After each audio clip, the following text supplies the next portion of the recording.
सभी देवताओं ने आभूषण और अस्त्र शस्त्र देकर देवी का आदर सम्मान किया और माँ की स्तुति करने लगे। तब देवी ने बारंबार अट्टहास पूर्वक उच्च स्वर से गर्जन की।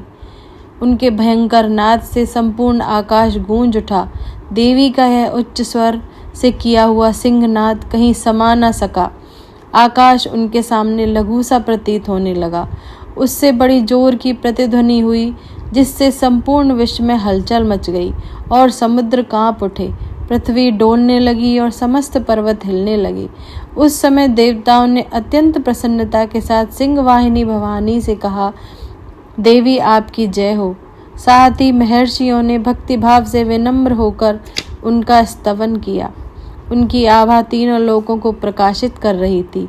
उनके चरणों के भार से पृथ्वी दबी जा रही थी।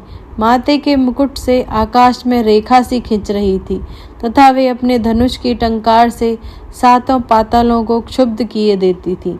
देवी अपनी 1000 भुजाओं से संपूर्ण दिशाओं को आच्छादित करके खड़ी थी। उनके श्री अंगों की कांति उदय काल के सहस्त्रों सूर्यों के समान थी। वे लाल रंग की रेशमी साड़ी पहने हुए थी। उनके गले में मुंडमाला शोभा पा रही थी।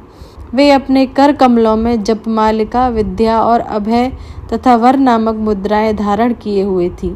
तीनों नेत्रों से सुशोभित मुखारविंद की बड़ी शोभा हो रही थी। उनके मस्तक पर चंद्रमा के साथ ही रत्नमय मुकुट बंधा हुआ था। देवी के ऐसे शोभायमान रूप की देवता भूरि भूरि प्रशंसा कर रहे थे और भाव विभोर होकर उनकी स्तुति कर रहे थे। जय माता दी।